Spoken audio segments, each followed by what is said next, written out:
The Adventures of the Saint, starring Vincent Price.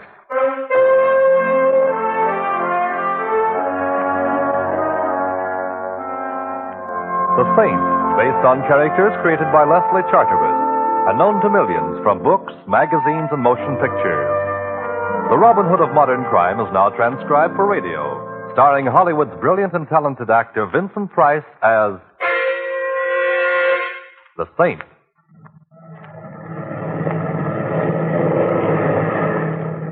Anything wrong, Captain? Nothing serious, Mr. Templar. Just coming down here for a check. Go on just as soon as we can. Oh, and where is here? Headstone, New Mexico. Used to be a big silver mining town, but now it's just another little town, I guess. Although I did notice there's a carnival playing over on the edge of this emergency landing strip. Well, how long are we to enjoy the hospitality of Headstone? Oh, 2 or 3 hours. Long enough to see the town, have dinner if you like. We're sorry to delay you, sir. Oh, it's all right, Captain. I'm seldom bored in a strange town. Well, you better go back and fasten your seatbelt, Mr. Templar. We're coming down now. Right, I'll see you later.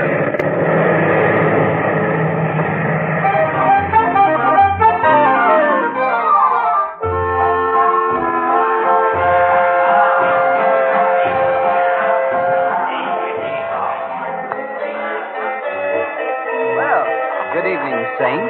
You know me? Yet I don't seem to recall your face. Harry Kelly, and you don't recall my face because we've never met, but I've seen many pictures of you, and so I recognized you immediately. Well, that's very flattering.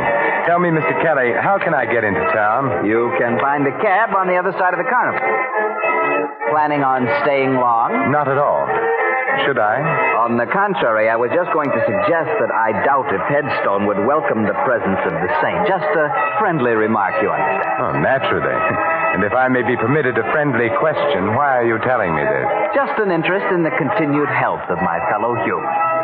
If you have any trouble in town, look me up. Anyone can tell you where to find me. Look, the big show is just about to start. See little Fatima, the girl who shakes and shivers like a bowl full of jelly. Only 1 dime, 10 cents, the 10th part of a dollar.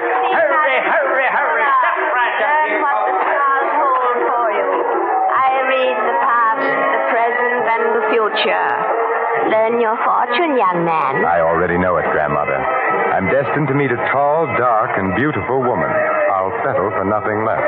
I see strange lines on your face, young man. I will tell your fortune without charge. Give me your hand. I see danger. Beware of a blonde young woman. She will bring you death.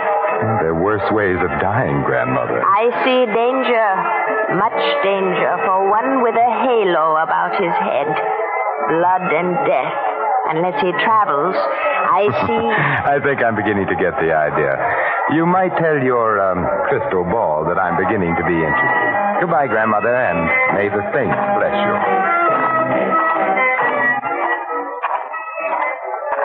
Taxi, mister? Oh, thank you.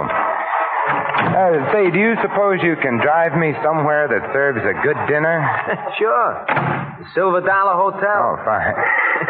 You know, I was just sitting there communing with nature about how many guys there are who blow their wad to watch some dame do a hula but won't spend a dime on a hack. Do I detect a touch of Brooklyn? How could you miss? That's me, chum. Ziggy from Flatbush. I used to drive a hack in Brooklyn. Now I own the only hack in Headstone. It's like, huh? You know, I ain't seen the Brooklyn Bridge for 10 years since I come out here for my health. Like I always say, it's a smart man who knows when it's healthy to get out of town. Meaning what? Does everything have to mean something? Me, I mind my own business. I stay healthy. That's why I'm living in Headstone instead of under one. I see. But if you didn't mind your own business, I suppose you'd give me some advice about leaving Headstone. Is that it? No advice, man. That's part of minding my own business. Headstone is a great place for strangers to visit, if they paid up their insurance.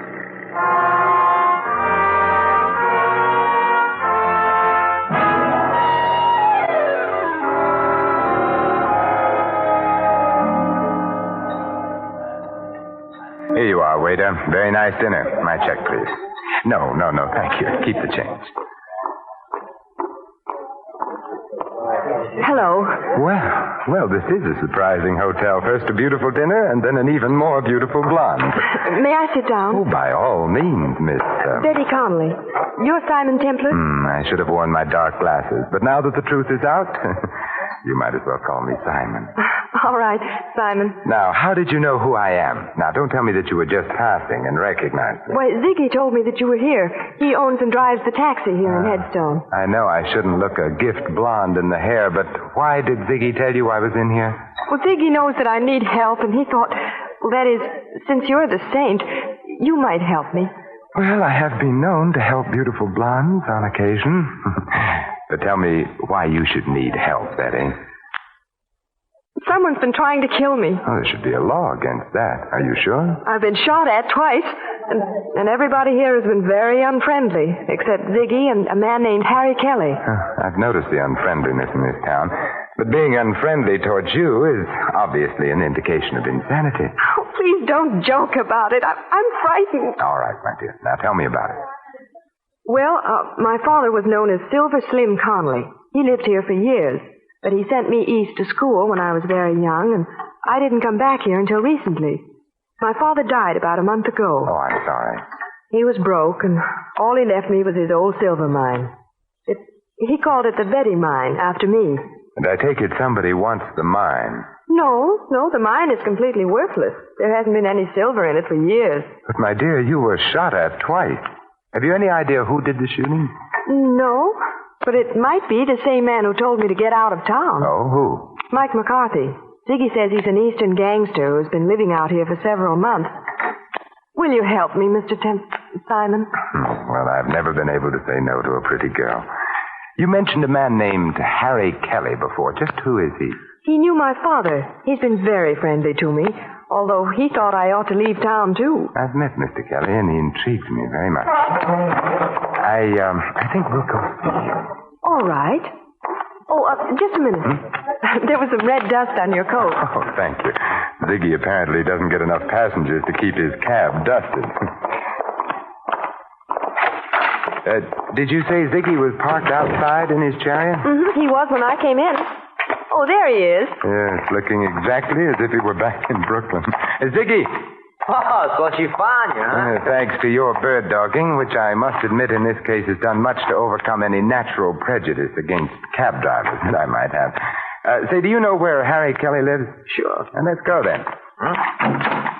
Hey, don't you ever clean out this hack? What's all this dust? Well, who knows? Maybe it was that redhead that hired me yesterday.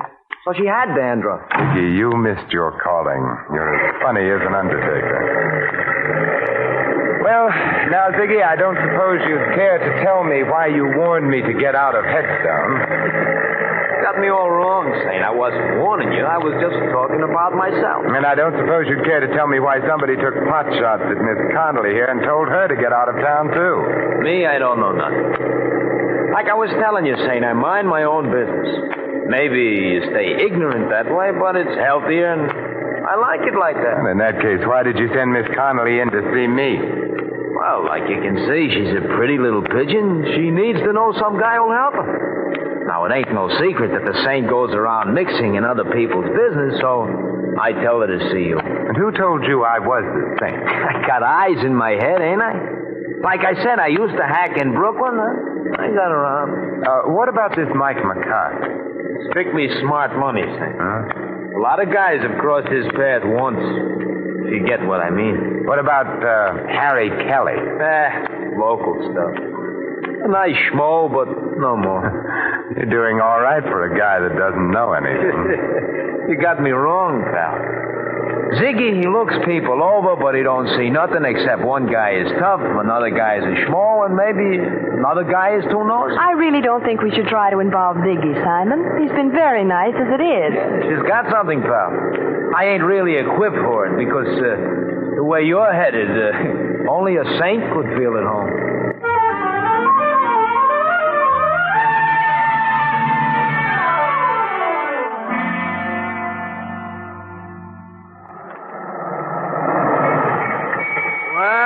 Here we are, Saint. Kelly lives on the first floor in the rig. Oh, thanks. Wait for us, Ziggy. We've got a couple of other calls to make after this. Don't worry, I'll wait. If you get in any trouble, just yell. Then I'll drive over and tell the sheriff I heard somebody yell for help. Oh, thanks, pal. Come on, Betty. Well, I hope our friend is in and that he talks. Yeah. Strange. Harry telling you to come and see him if you had any trouble. If he had any connection with me, then why hasn't he said something to me? Well, it sounded to me like a cautious man. Maybe he did know something, but didn't want to say anything unless he felt sure something was going to be done.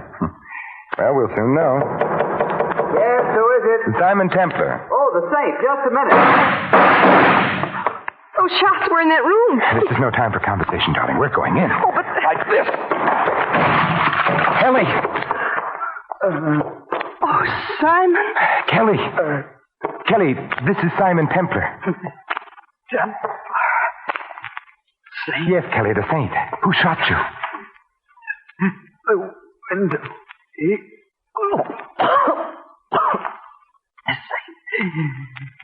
But mine. Kelly! Well, Betty, he isn't going to tell us anything now. His killer did a very thorough job. Window open. Must have shot from here. There's a shell on the fireplace. But what was he saying? Sounded like sin. Come on, Betty. We're going to spread a little saintliness. And I think I know where to begin.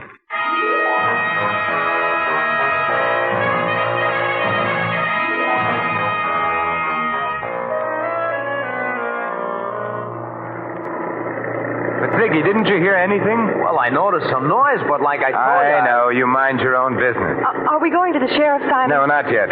Ziggy, who's the assayer in this town? Old man Matthews. The office is closed now, but he lives right ahead there. That big white house. Okay, stop there. But, Simon... I'd like to satisfy a little curiosity about that mine of yours. I'll be right back. You stand here, Betty.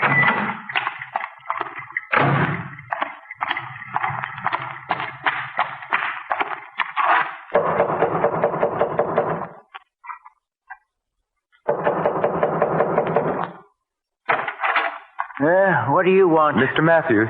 Who else should be here? It's my house, ain't it? What do you want? My name is Simon Templar. I wanted to ask you if you know the Connolly Silver Mine. I know every mine within 200 miles of here, young fella. Hey, ain't that Betty Connolly sitting up there in that taxi? Yes. Then why can't she tell you about the mine? She owns it. Well, she has told me, but I just wanted to check about the possibility of a mistake. How much silver would you say there was in the Connolly mine? About enough to put in your eye and still leave room for your finger? Couldn't there be a hidden vein in it? Nope.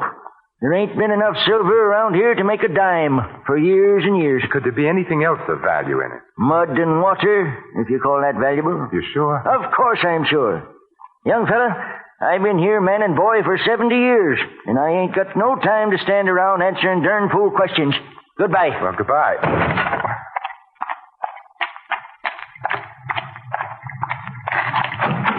And Betty, you may be right. Old man Matthews says the mine is worthless, too. So, Ziggy, take us to see Mike McCarthy. Are you sure you want to go there, Saint? If I was you, I'd get on that plane. It's leaving pretty soon. No, Ziggy, I've decided not to leave Headstone just yet. Later you can drive me over to Albuquerque, and I'll take the chief the rest of the way. Okay, chum, it's your funeral.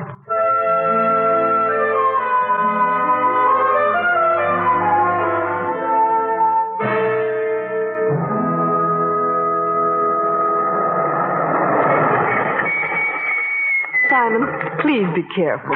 Don't you worry, Betty. The Halo Wearers Benevolent Association would be very upset if anything happened to me. I'll be right up.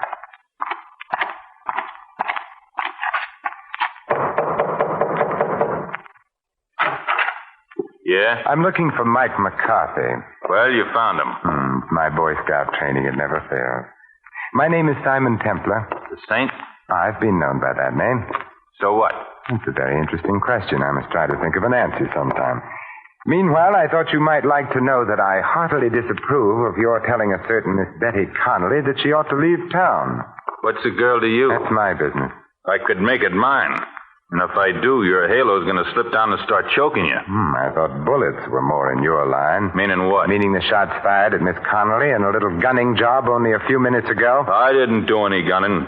But I'm liable to if you don't beat it. You sound so sure of yourself, Michael. That's because I got more in my hand than an itching palm. It's a very pretty gun, Mike. But I'm very much afraid that nothing will satisfy my curiosity short of knowing why you want to get Miss Connolly out of town. I got answers for nosy guys. 6 of them. Now just stand right there.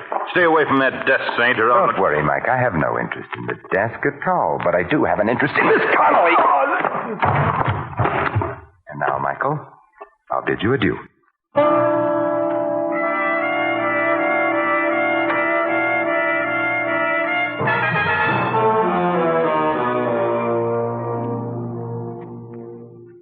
What happened, Simon? Oh, not much, I'm afraid. The conversation was just getting interesting when Mike had a sudden attack of dropsy. That's funny. I never heard of him being sick. Oh, that's because you mind your own business, Ziggy, like you told me. Betty, where is that silver mine of yours? About 2 miles out of town. Is there any place in town where we can rent a car? Oh, why, I have a car. Why? I feel a prospecting urge coming over me. Ziggy, take us to Miss Connolly's car, and then we can dispense with your valuable service. What's wrong with my car? Nothing, Ziggy. It's just that I don't like people looking over my shoulder, especially when I visit a lonely mine in the company of a beautiful girl.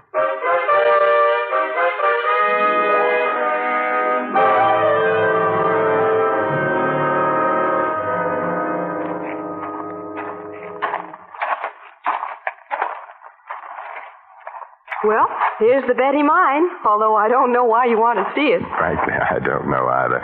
But as long as I'm here, I might as well take the 40-cent tour. Certainly, sir. Right this way. This old cable car goes down into the mine. All we have to do is stand on the platform and pull the cable. It works with balanced weight. Clever, these 49ers. How far down? On the 40-cent tour, we give the exact distance. 354 feet, 6 inches. Thank you. And thank you for having electric lights in a mine that hasn't been worked for years. Oh, the mine has its own battery. See? Here's a bulb on the car. Shall we go down? What are we waiting for? Let's go. Maybe the lights will go out. Just hold it like that. I've been waiting for you two. Well, Michael McCarthy, I was wondering if we were going to have your company. And this time, wise guy, don't try anything. Don't tell me, Michael, that you're going prospecting with us. I'm riding down with you, but I'm coming back alone.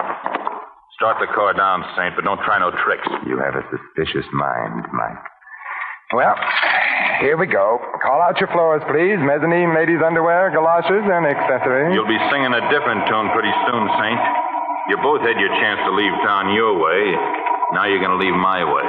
Oh, Simon, I'm sorry. Oh, don't be, Betty. This is my first ride on an open cable car. And it'll be your last. I wouldn't be too sure. Unless that cable breaks before we get to the bottom. So what are you talking about? Sucker! It's a little crowded here for a 1-2, so I guess a 1.5 will have to do.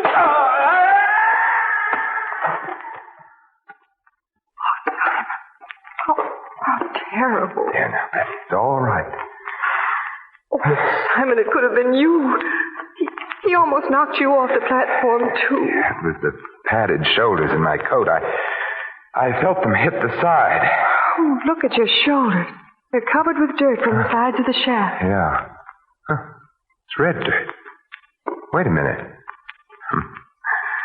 Well, we can go back up, Betty. Mike doesn't need our help, and I don't need anybody to answer questions anymore.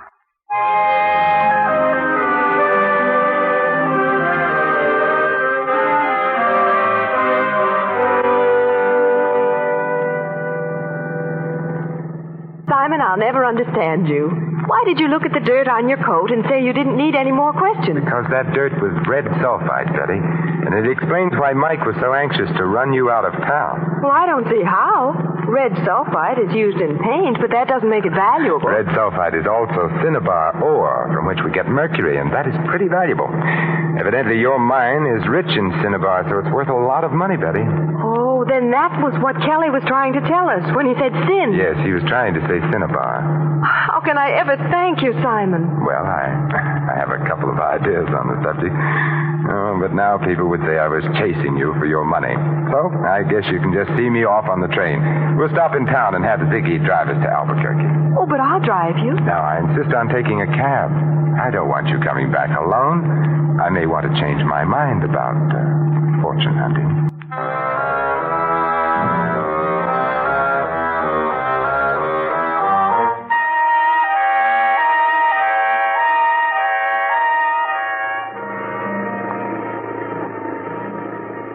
Like I said, Saint, I'm glad to see you leaving. This town is just funny about strangers, but hadn't you ought to take Miss Conley with you? But she doesn't have to go now, Ziggy, and besides, she's rich. She's what? Yes, Ziggy, we found out that Dad's mine is valuable after all. You mean you found silver in it? No, mercury. Oh, the stuff they put in thermometers? That's the stuff, Ziggy. But it's used for a lot of other things, particularly in wartime, and it's worth a lot of money. Well, what do you know? So that's why Mike was trying to make you leave. That's it. Well, did you stop and tell the sheriff? We didn't have time, but I'll see him when we go back. Oh, that's pretty nice for you, ain't it, Betty? Oh, here we are. Just in time, too. The chief's in already. Very nice timing, Ziggy. Thanks, Betty, for keeping my forced visit to Headstone from being dull. Oh, Simon, well, why don't you stay in Headstone? I won't know how to run the mine or what to do with the money or anything. You'll learn, Betty. You know what to do when you get back to town? Yes, but will the sheriff believe me? I mean, about Mike McCarthy killing Harry Kelly. I don't think he will, since Mike didn't kill Kelly. But Kelly was shot with an automatic. It ejected a shell on the fireplace, remember? But Mike McCarthy carried a revolver. You saw it. yes, but will the sheriff... Oh, the sheriff will believe when you show him that the gun that killed Kelly is in Ziggy's pocket. What? What are you talking about? You knew about the cinnabar ore in the mine. You carried some of it away to be tested in your cab. There was red dust in it, which you tried to explain with a corny gag. You're crazy. Harry Kelly had an idea what was going on, so you slipped around to the back while we were at the front door and killed him. All right, wise guy, you're so smart. What about Mike? Mike was working for you. But Simon, Ziggy told me that you were in town. Sure, he couldn't be sure that I wasn't here to break up his little scheme, so the smartest thing to do was to get us together so he could watch both of us. He thought I would use his cab, as I did, and it would be easy. But he slipped up when he sent Mike out to the mine ahead of us. Ziggy was the only one who knew where we were going. Okay, pal, you asked for it. I'm sweetheart. Like you said, pal, you should have followed your own advice about minding your own business. Well, he's all yours, Betty. The gun that killed Kelly is now on the seat beside him. All you have to do is turn the body and the gun over to the sheriff, and from there on in, he'll mind Ziggy's business for him. But Simon... Don't worry, Betty. I'll stop back someday to make sure that Venus is in conjunction with Mercury.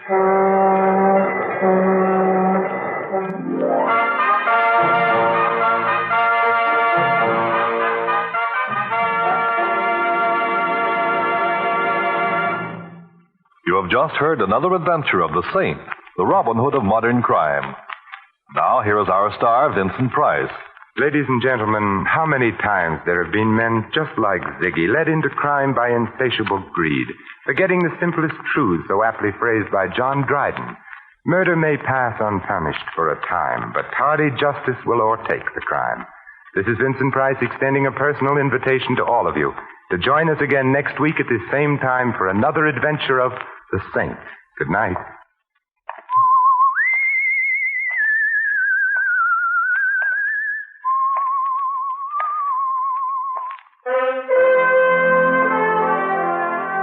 Tonight's script of The Saint was written by Michael Cramoy.